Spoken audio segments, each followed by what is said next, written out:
Welcome, everybody, to the Nuyorican Poets Cafe Beatnix Night.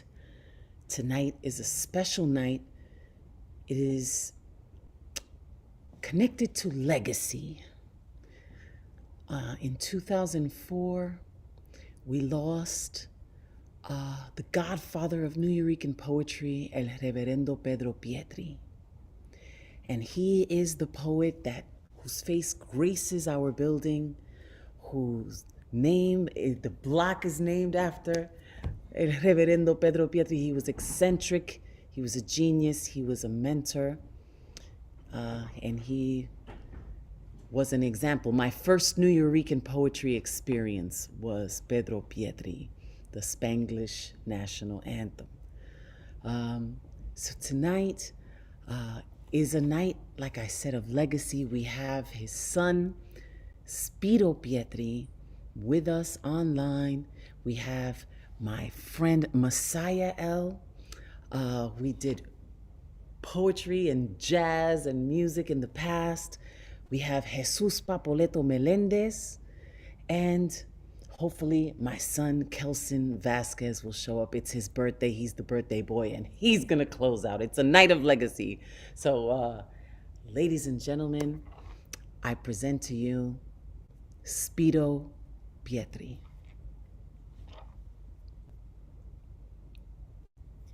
Wait, unmute. All right, thank you, Labro. Knocking at the door. You there, Speedo? Yes, I am. Can you hear I me? don't hear him. Okay. Can you hear me? All right. Thank you, La Bruja, so much. It really is an honor to be here. So when I was 8 years old is the first time that I started to perform. And it was obviously representing my father. I remember it was a night around January, and I was extremely nervous. This was the first time that I was performing without my father. See, when I was around 3 years old, 4 years old, even 5 years old, I would perform with my father. And I just remember feeling so confident on the stage with him. It was honestly a blessing. I do remember those days. So when I was 8 years old was the first time that I had to perform on my own. And I was so nervous. But, I was able to do it. And I mean, just remembering my father, he had so much confidence. See, I remember when he would talk to the audience, and the audience would love him, but the emotions that the audience will give, there was happiness. Sometimes there was sadness, but most of all, there was respect in it. And I could see how the audience had respect for my father, and my father had respect for the audience. So one of the poems that I will be reading today is To Get Drunk, You Have to Drink. And this was one of the first poems that I performed on my own. So without further ado, I will get to it. Unseen faces keep appearing in the evening of the sky. No one saw what they were hearing. Unseen faces keep appearing. Those who were not born were fearing that they too will someday die. Unseen faces keep appearing in the evening of the sky. There was never no tomorrow. It was all about today. When you and your lover quarrels, there was never no tomorrow. Return all the dreams you borrowed that will never come your way. There was never no tomorrow. It was all about today. This planet is still unknown, though it may seem very clear. Mysteries are all we own. This planet is still unknown. Everyone alive stays stone until it's time to disappear. This planet is still unknown. though it may seem very clear. Start driving without a car. All the lights are turning red. If you want to get real far, start driving without a car. Move by staying where you are. The steering wheel is in your head. Start driving without a car. All the lights are turning red. Inside darkness, there is light. Inside water, there is fire. Black magic is out of sight. Inside darkness, there is light. Turning left is turning right. Coming down will get you higher. Inside darkness, there is light. Inside water, there is fire. Blue was never really blue. Pink was never really pink. Somebody was fooling you. Blue was never really blue. What is false is really true. To get drunk, you have to drink. Blue was never really blue. Pink was never really pink. So this was the first poem that I actually read on my own. Thank you. Thank you so much. This was my first poem that I read on my own. And I'm going to be honest, when I was on stage at only 8 years old, in front of hundreds of people, I wanted to run right out of there. It's just like, it was literally my first experience. And I just remember practicing for so long, how to get used to it. See, unfortunately, I didn't have the confidence as my father did. And I'm still somewhat struggling with it till this day. But every time I see him perform, every time I read his poetry, I feel his spark. I feel his energy. And it makes me feel like a better person. So tomorrow is going to be, wow. It's going to be the day that he passed away, March 3rd, 2004. And I do remember waking up that day, just hearing my mother cry. And I was so confused. I really didn't know what was going on. It was just a normal day. I was ready to go to school. But there I was, just seeing my mother cry. And my sister explaining to me what happened. And I remember throughout my childhood, it was rough, growing up without him. But every time I wanted to get close to him, I would always play his videos of him performing. I would always watch the videos of me and him performing. And I would always read his poetry.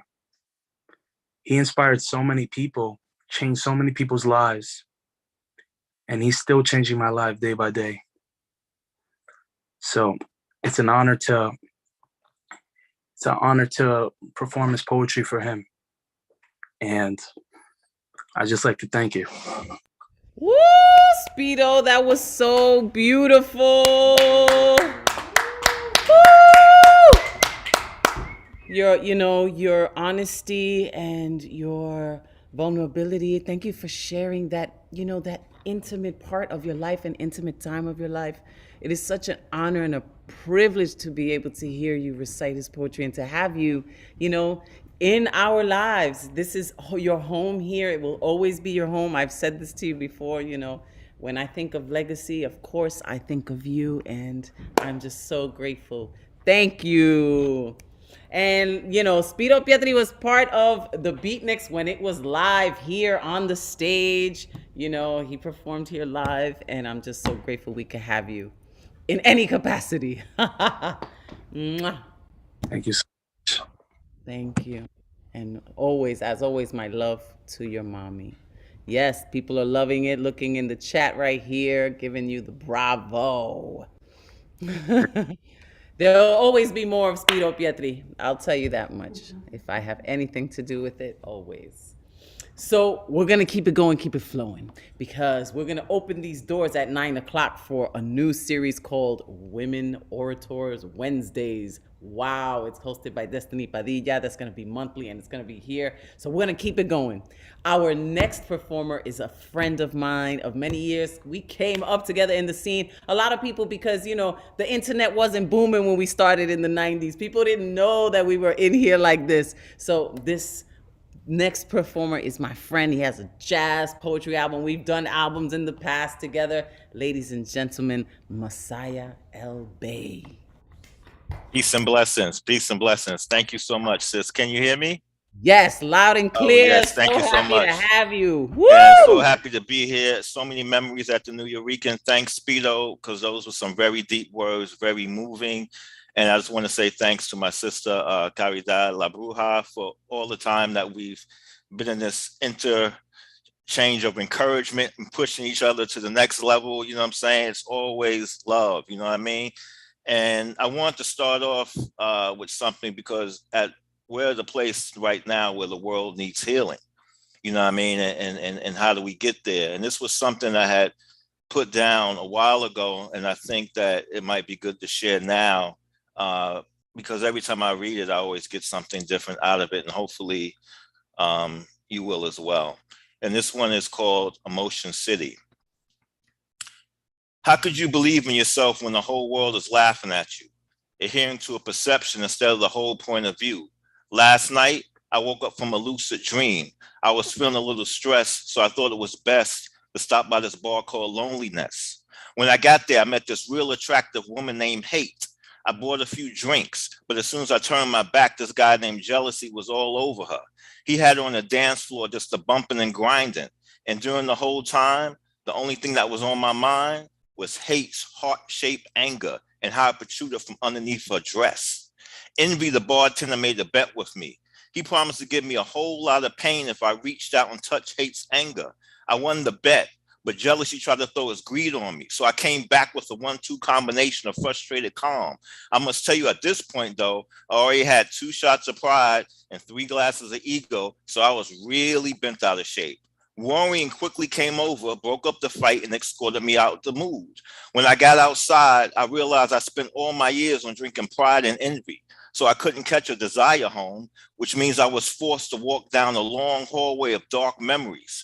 This street runs through the worst section of a neighborhood called Karma, especially during the wee hours of maturity. Just last week, I heard about these 2 guys who were both members of the Gang of Experiences raping a quiet moment and throwing her into a lake of depression. When I started walking down the block, my heart was pounding, my legs were shaking. Luckily, fear passed me by.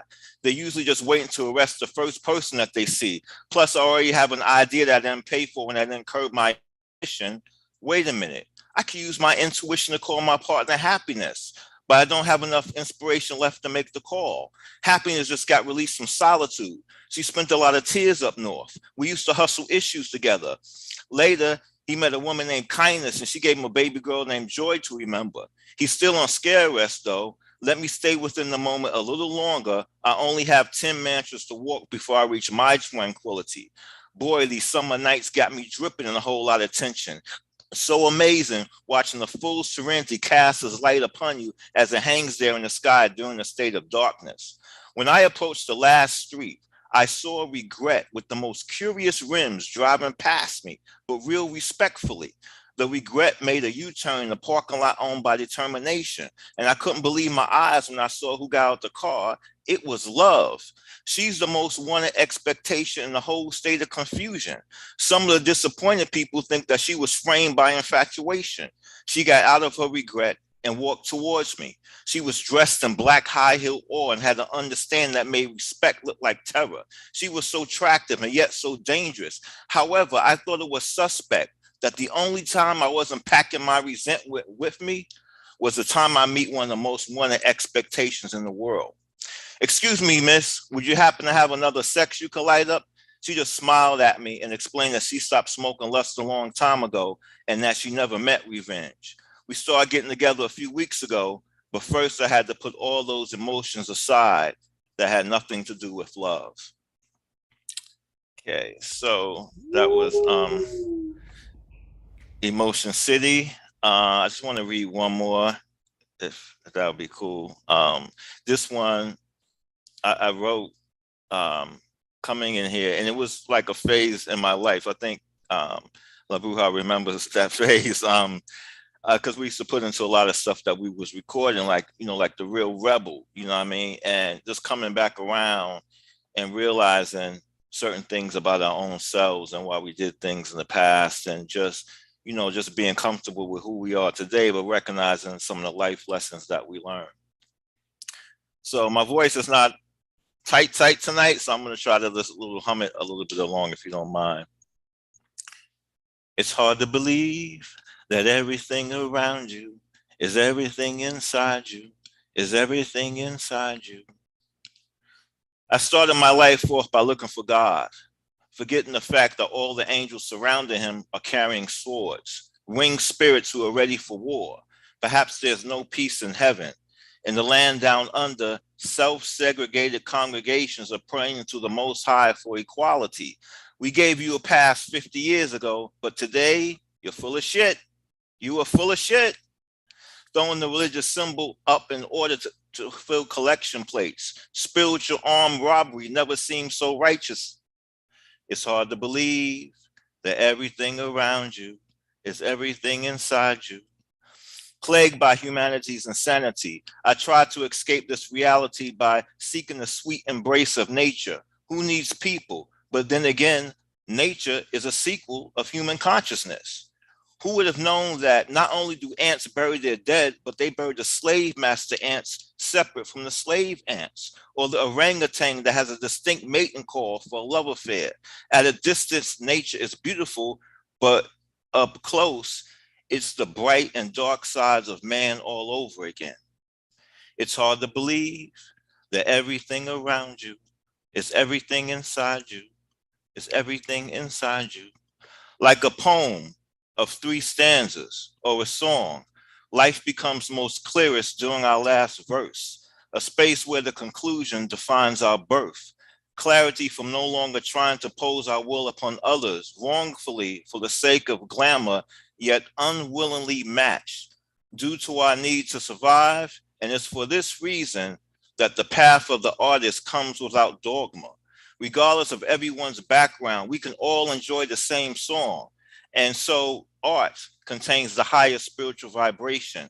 Welcome to the nation where we all shout at each other to make up for the distance between our hearts. It's hard to believe that everything around you is everything inside you. It's everything inside you. Thank you.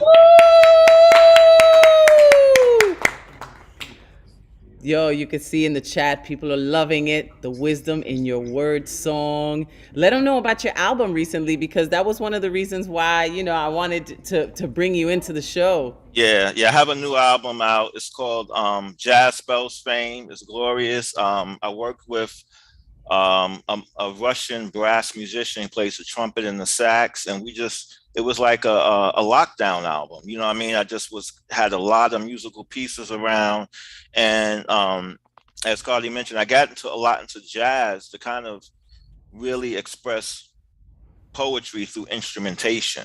Just for a minute, just try to get it leave it open to interpretation, let people absorb the words through the instrument. So it's on all platforms. You can find it on Amazon, iTunes.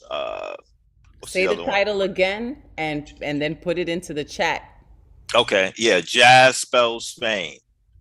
Spells Fame, Jazz Spells Fame, Messiah El Bey. Thank you, my brother. So great to hear you. Thank you. Share virtual space. I can't wait till it's in the physical space. Absolutely. We go way back, and it's just all love always. You already know. Thank you, sis. All right. Blessings. Blessings to you. Okay, so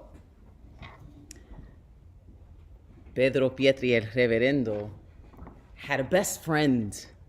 And this best friend is like our uncle. Like, he takes care of us. He is one of the last of the, of that era, the last of the Mohicans, the last of the Puerto Ricans. you know, and the wit is gonna be in a film on Netflix as well, but has so many books, has been a mentor, a friend, a comedian, a storyteller. We're gonna bring him and start a series for students and senior storytelling Saturdays. He's gonna host this so that we have intergenerational communication, which is so important and it brings so much inspiration. Ladies and gentlemen, it is with honor that I present to you Jesus Papoleto Melendez. All right. Thank you, Caridad. Okay. Hey. All right, Beatnik, here we go. We're gonna have a beat experience. Speedo, I want to share with you what happened before you woke up that morning and were at Carmen's house when Joe and I arrived. So it was today, 16 years ago, and I think it was a Tuesday too. And Joe and I had waited all day long for the air ambulance to be at the airport. The air ambulance we had rented, which was a Lear jet that was set up like a hospital. And it was a really small jet. Only the six of us fit in it. Two pilot, co-pilot, Pedro, Joe, me, and a doctor, a Mexican doctor, accompanying us. So we set out on the jet from Tijuana, and our first stop was El Paso, Texas. And when we got to El Paso, Texas, Joe and I got out. We bought pizza. Pedro was in the cabin, all cool, and we called Carmen and your aunt. And what happened was we told them, hey, everything's cool, man. We're on our way. We're coming to New York. We got Pedro with us, blah, blah. We hung up the phone. Then the doctor says, Pedro's leaving. And we go, what do you mean he's leaving? We're all going. And he says, no, Pedro is leaving. So we said, oh, no, we got to get the hell out of here. So we got on the plane and we flew to St. Louis, which was the second leg of our trip. But Pedro passed away on the way to St. Louis. And he died over Roswell, New Mexico. You know that. They beamed him up while we were going east. And so that was really surreal when Pedro passed away because he wouldn't let go of my hand, you know, and for the longest. And I had to get it back in St. Louis from him. And then the cops came and they confiscated Pedro from us and they took him away. And we had to, so we called Carmen. And we told Carmen, you know, Pedro passed away. Now, the thing about that is that the two phone calls are back to back, but they're hours apart. So one is full of joy and the other is full of tears. The minute we told Carmen that Pedro passed away, you could hear everyone crying in the house. Like you didn't need an earpiece anymore. It was like that intense. So then we got on a plane and we landed in LaGuardia Airport the next morning. And that's when you saw Joe and I come into the house with all goddamn luggage and no Pedro. So that's what happened before you got there. 2 poems for Pedro. Well, this one is called Cosmic Mission Cosmonauts. It's a poem I wrote after Pedro passed away for him. When the bottom of my life had fallen out, and I was down and out fending for myself in an anti-poetic world, my shadow having left its shadow sitting on the stoop of my youth to contemplate the meaning of this life for itself, to get back to me when it had discovered the answer and its meaning. You and I began our meeting that became our lifelong cosmic mission of chaos to control. Walking the naked streets of free verse rhythm with its rhyme, pounding concrete streets till dawn, covering each other's back, lulled into a drunkard sleep until the world began its mundane day anew. We were drunk and mad. We were mad and drunk with love and drunk with poetry and the rums of Puerto Rico because the two go so well together. And you and I, like you and I, were the very best of friends to personify the sacred rhyme, indeed until the very end. Now, There's a poem that that W.H. Auden wrote in memory of W.B. Yeats. And what I did was I just changed a few words here to dedicate it to Pedro, because Pedro and I loved this poem. We would get drunk and read it and recite it to each other and see if we could memorize it drunk. I no longer memorize it. So here it is. Hey, mami, te voy a quitar los lentes para leerlo, because the type is like 9 point.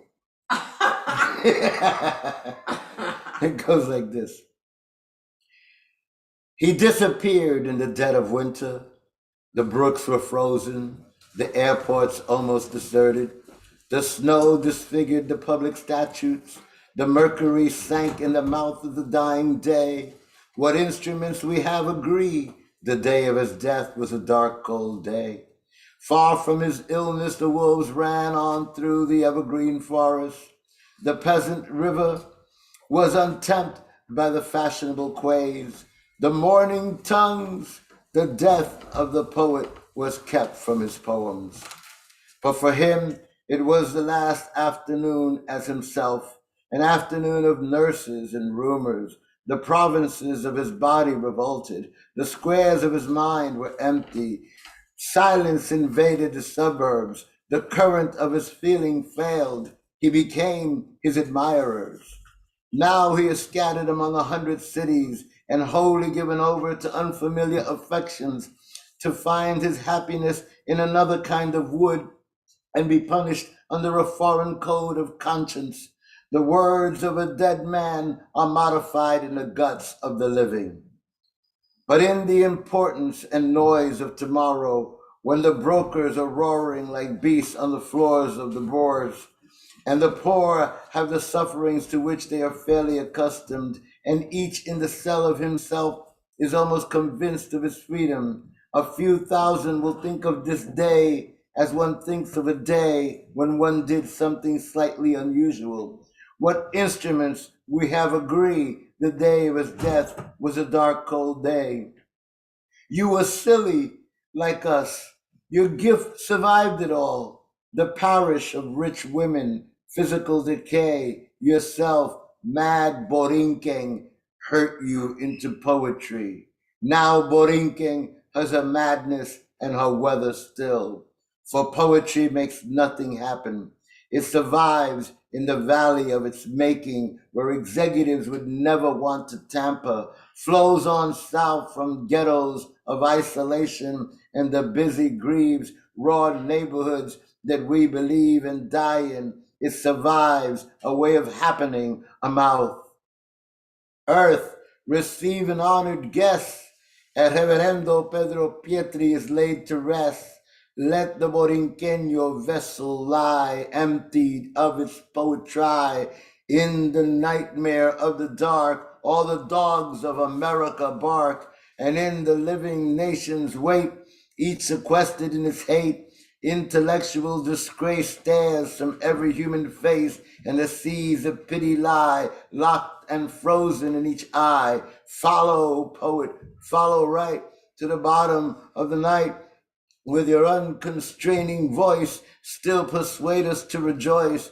With the farming of a verse, make a vineyard of the curse. Sing of human unsuccess in a rapture of distress. In the desert of the heart, let the healing fountain start. In the prison of his days, teach the free man how to praise. Oh. So, Speedo remembers the 3rd because that's when we got home. That's why we always say that Pedro passed away between 2 time zones. You have one more poem, wasn't it? There was a third? Yeah, a 3rd poem. Okay, this is the poem I wrote for. Actually, I never wrote this poem for Pedro. This poem is written for Jorge Soto Sanchez, our painter, a surrealist painter, and his good friend was Martin Tito Perez, who was murdered by the police back in 1974. In fact, Sandy and Miguel Pinheiro and Lucky and everybody was around, and they all, it was a big deal when they killed Tito. So I wrote this actually for Tito, but it goes like this. It's called In Effigy. I will not be among the hypocrites.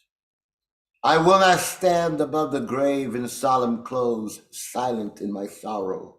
When they come to count the yesterdays, I will not lend my memory. When the flowers have been picked by bees, its seeds in the pocket of the wind. When the earth has laid itself into its own final rest.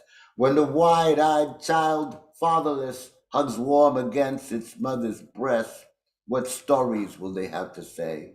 Those that will cry and hold their faces in their hands, they will come to read the poems the first of 1,000 times, but they will never hear the voice that sings or see the shadow when it moves. They will be blind to mystery as they did not understand the spirit when it breathed and when it walked among them. What sad complexions will be in their eyes. Oh, remember the wine and the taste of bread that died on silent tables. I saw his hand when he reached. He was a brilliant man. Oh, he was a brilliant man. Jesus Papoleto Melendez. That was awesome. Thank you, awesome. Okay, thank you, guys. Okay, remember Pedro. Yes, remember Pedro. Forget about the Alamo. Remember Pedro.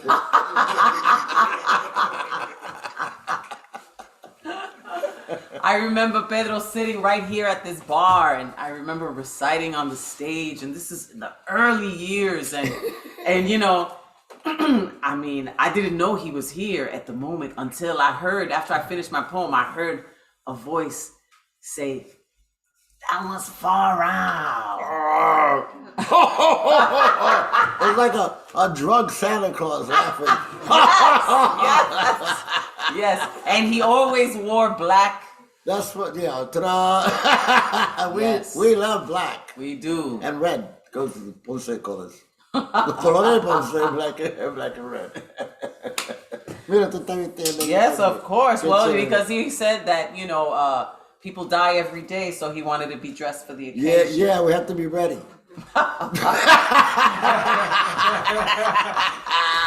And then, like, the whole Beatnix era, you know, that Beatnix time. Tell me a little bit about the Beatnix time, like that Beatnix era. Well, you know, the Beatniks are like post-World War II, like all the youth, you know, like the middle-class youth, and everybody else, you know, started writing poetry, but poetry left the university. That's when poetry left the university during the Beats, and they took it out to bars in the street and to Washington Square Park, and you know, we're talking about Jack Kerouac, Danny Proper, Bill, what do you call it? Well, William Burroughs, and this other guy. There's all these beat poets, you know.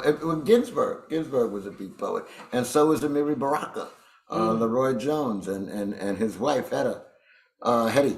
Was it a good time to live? Well, I was a kid. I was a little kid, but I used to watch Dobie Gillis, and Maynard was a beatnik on Dobie Gillis' show. So that was my connection. I said, "Yeah, you look like the people in the village," you know. And so I could relate to him, and he played bongos, and that, you know. So, but they were really a movement that the beats that you know, like they threw themselves out of American comfort. They were actually protest poets, really.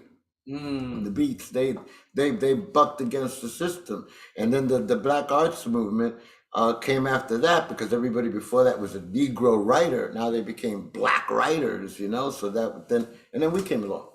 So we're influenced. Fascinating. Yeah. I love that. We're like post-beat poets. You know, yeah. So thank you for that. I really appreciate the That's wisdom. why your theory works. You know, the beat. We gotta take Beatnik into. You know, the Beatles, for instance. They asked the Beatles why were they called the Beatles, and they said because of the beat. And that's what the Beats were into. The beat. You know, the Beats. Jack Kerouac will tell you. Well, in his books, if you read them, they would hang out in Negro cafes and said just to get the vibe. You know, just to like osmosis. I was gonna say osmosis. I knew that word was osmosis blackness. But then they were very real. They you know, like they were like You know what was different about them from what was, they were like compassionate white people when there weren't that many. You understand me? Allies, which we need, right. you know, which and they we were poets, they continue were to need. writers. They, you know, that's the shit about writing. You know, it gives you insight, you know, and foresight. Yes. You know, regardless of your foreskin.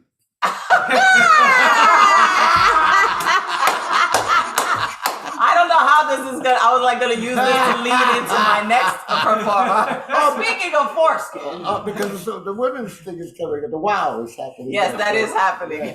So yeah, you know. But I wanted to have the men on in this Beatnik series, and I would like to invite for the very first time, because this is about legacy. I would like to invite my son, Kelson Vasquez, aka Afro Thunder, to perform for the very first time here at the Nuyorican Poets Cafe. Hello, hello, my dear mother. Hello, darling. Happy birthday, also. Indeed. Thank you all very much.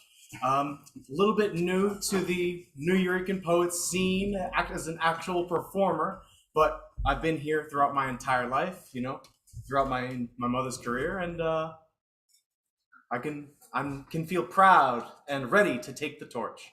So first is going to be a small tribute to my culinary love. This is in haikus, a string of haikus, so do bear with me. It is called Medley, as in umami. Hot sauce is a friend, a sonnet for Scotch bonnet, capsaicin inside. Sweet, a discreet treat, crushed from canes sustains cultures. In coffee works too. Sans would be bitter, but that isn't a bad thing. Roasted perfection. Citrine mix a twist. The sour has power to change things. Umami results. Thank you. So, first one. Gotta get the caña, gotta get the café, gotta get the spice, you know, it's all love. All right. A second piece, this is my second time performing it, is a little bit on the more somber side. This is called Death Poetry Jam. Much like hate is not opposite of love, but lack of it, life and death are two halves of the same coin. This is not to imply that death is hateful. It is change, and change is a growing pain. The wheel wends unerringly, uncaring, ceaselessly, unsparing. Benign force of atrophy, unchanged by flattery, we walk the tightrope across our personal canopy until we fall.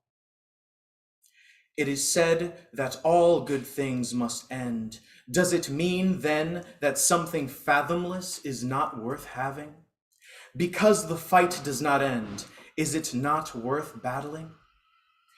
Why else would we celebrate while we cry, commemorate when we die, justify that a rest is well earned, not knowing what lie on the other side? I can only hope that the wheel does not falter, that my soul goes unaltered, inhabits new life, so I won't have to balk here at the end. Live bravely, my friends, as death waits for no man. The drama, indeed. Thank you all very much. Thank you, Kelson Vasquez, ladies and gentlemen, for the very first time ever here. As a poet, you did grow up in here, you know? And, you know, what can I say? Beatnix was something that I wanted to revisit, you know, with an X at the end, because, you know, as the title of Latin X artist and me coming from the BX and Malcolm X, I think X really marks the spot of the unknown, The things that have been taken away from us by colonization, we reclaim it with the X, so Beatnix. And that's why we're here, that's why we're doing this series. And again, it's been dedicated to the godfather of Nuyorican poetry, Pedro Pietri, El Reverendo. Nuyorico, that place somewhere between the Empire State and El Morro. Down a dripping pipe that lands pitter-pat on mommy's broken back, for lifetimes attacked, placed on front lines to fight for what we will never get back. But the soil is fertile, unlike the colonized spirits of the mass graves of the enslaved that chanted, but no one could hear it. 'Cause our heads are so far up our own asses, we can't tell the unnatural from the natural gases. But best believe we still manage to breathe and pull out in time so we won't have to breed another generation of the ill-conceived, born in search of truth but perpetually deceived, told that we are free, but we cannot leave Nuyorico, that place that we live for. Papi said, Americanos no tienen acentos. Americans don't have accents, except the kind you sprinkle on your food and pretend that compared to abuelita's cooking, your cooking's just as good.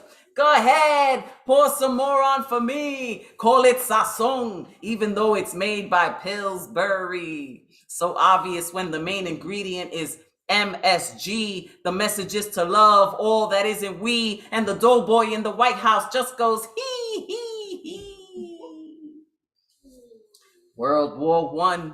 World War II, World War Infinity, but resistance existed through word war divinities, coming in the form of a Reverendo Pedro Pietri, who fought a war of no good and plenty. And he speaks to our people, forcing us out from behind tenement peepholes to find a place where we can all feel equal and realize all along your heart knew you were so rico. When you realize that, that's when you're there. Welcome to Nuyorico.